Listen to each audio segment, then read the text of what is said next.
Minecrack Ultra Hardcore fans, it is a sad but wonderful day. It's the last episode of Minecrack Ultra Hardcore Highlander series.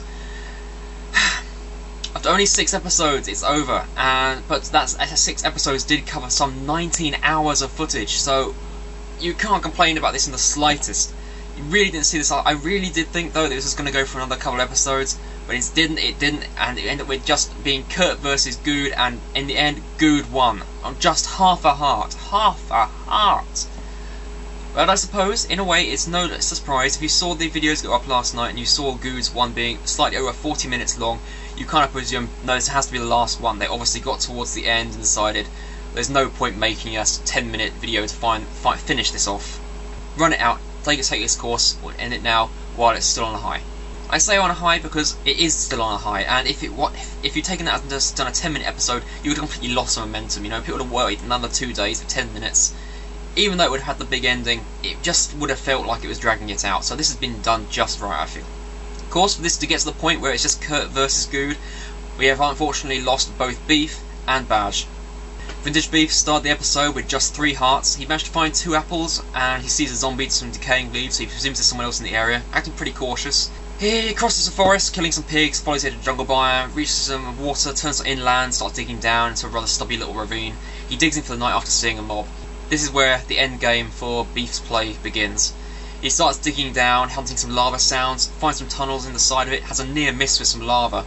Ends up finding a cave with a waiting creeper, takes half a heart of damage. Near miss? Yes. Has a near miss with 2 skeletons at once, tries to kill with lava, only takes 1 out, one of them seems to be fireproof. It's just standing there in the lava and firing arrows at him, which of course now are flame. In the end, he decides he just has to kill it at range and waste a couple of arrows on it. Tonight's coffee is some nasty cheap rough instant. It's like drinking tree bark. Digging around a bit more, he pops his head up into another cave, just briefly gets shot instantly, he's down to 1.5 hearts. He says in the chat these skellies have got aimbot.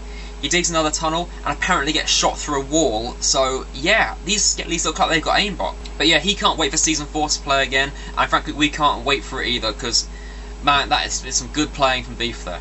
Again, thoughtful editing, pans his video out to the full half-hour length, so there's no pre-guessing the outcome. And for anyone who really wants to look through, no real spoilers or anything, just loop of the music to its end over and over again to fill the space. Onto Badge Never Say Die Grills. Now, his voice sounding a lot brighter, despite starting the episode on 2.5 hearts. His voice sounding a lot brighter after finding those diamonds, which is, he must really need that boost. Filming from the UK, he'll be filming well in the morning here, well in the AM. I mean, not as far into the AM as Doc M will in Central Europe, but still, he's got a necessary boost. He makes a forward base, manages to make another bucket for starting with the lava, starts mining off the sound of water. So he's not very good at it, but he seems to do pretty well. He finds a nice little cave, heads down towards some light, again more lava, collects some water. Nice use of dramatic music as he sees some skeletons. Unfortunately, one of those skeletons shoots him down to just half a heart. He's near death again. He still needs 2 gold for another golden apple at this point. Trying to light the cave up to stop more mob spawns, he finds 2 zombies down by a patch of lava.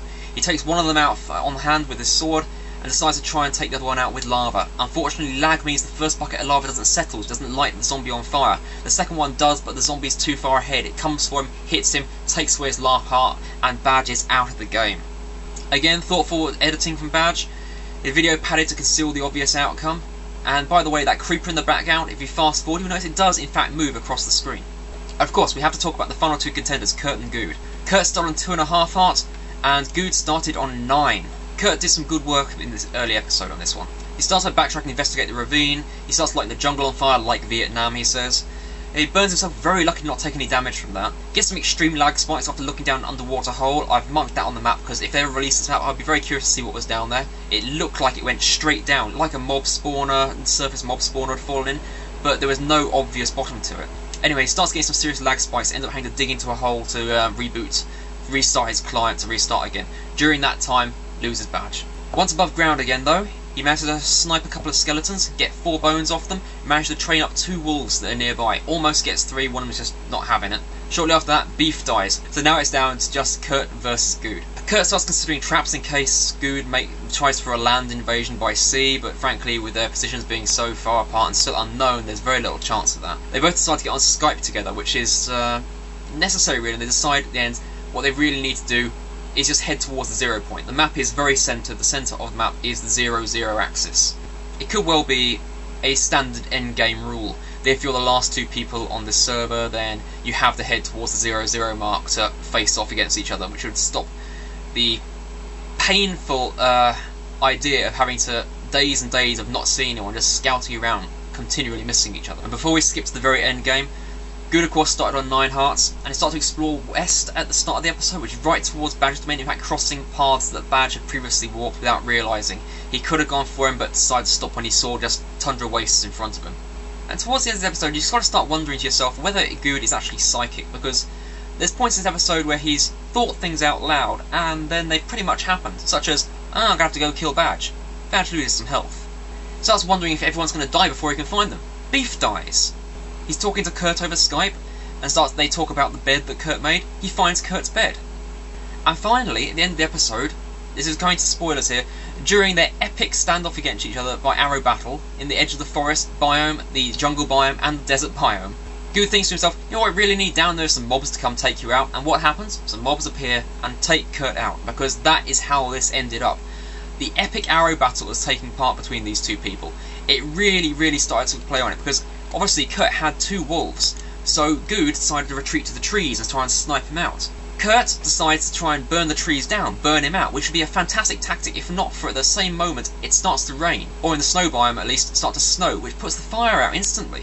That pure bit of luck on the part of the server's weather physics is just that if Kurt had managed to do that before it started raining, or it hadn't started raining, he would have been able to burn the tree down with Good still inside it. He probably would have won. In any case though, they're picking each other back and forth with the arrows. They both get down to half a heart each.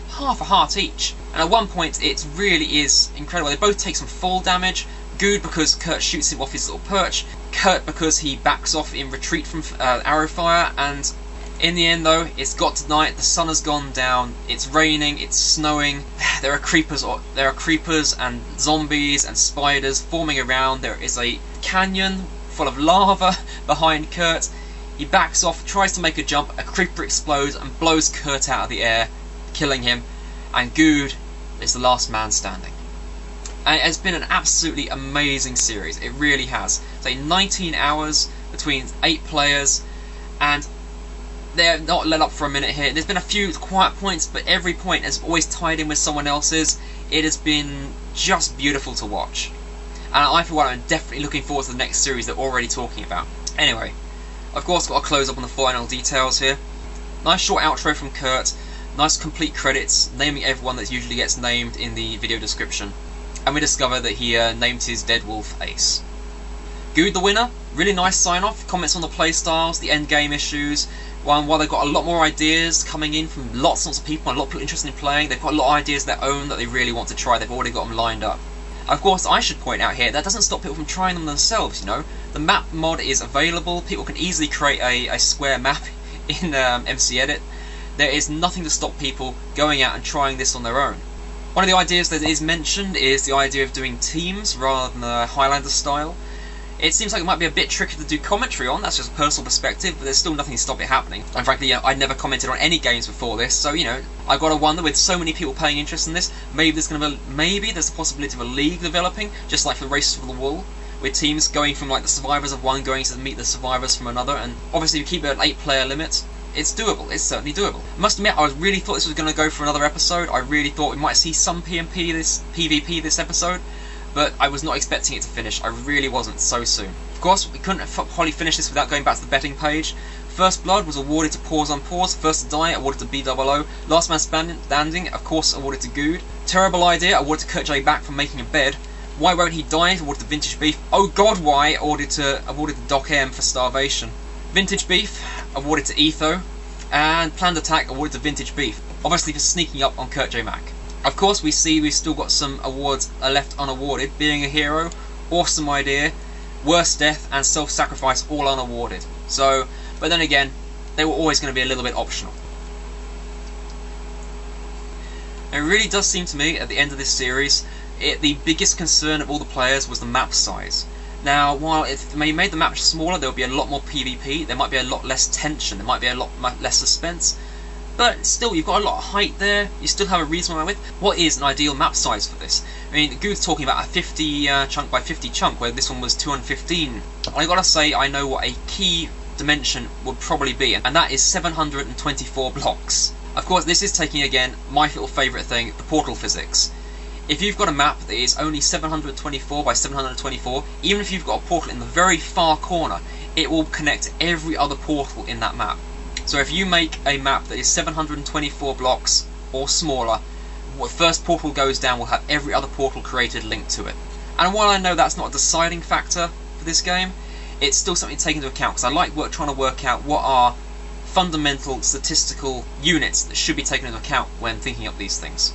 So yeah, it's just down to it's only my personal preference, but I say 724 square map, that's what, less than half the size of the existing one, and last two players just have to make it for the 0 point. Of course, you'd also have to have some rule about not camping the 0 point, because if you camped it, you'd obviously be able to set up really well for whoever else made it there first. So maybe the map would need a small island in the centre, you stay off the 0 island until the end of the map. Yeah, that gets a little bit constructive, it gets a little bit too much pre-planning, not enough freeform in it. If you really wanted to go crazy, just build a fortress in the centre of the map and just have at it. But yeah, it really would spoil the ad hoc survivalist edge of this game series. I want to say thank you to everyone who has been doing the Ultra Hardcore, because it's been an absolutely fantastic watch. It's been my first time commentating on a series, but I really felt I had to on this because I'm enjoying it so much. And thank you to everyone who has followed my channel as a result of my commentaries. Even thank you to the trolls, because even then it makes me feel like I've got some attention. If another series comes up, hopefully I'll be able to do a commentary on that as well. Hopefully I'll be able to do it better next time if I can get the resources lined up in advance. So while I'm really looking forward to that next series, I'm really hoping I have 2 screens set up before the next one comes out. Thank you to everyone out there. Thank you and good night.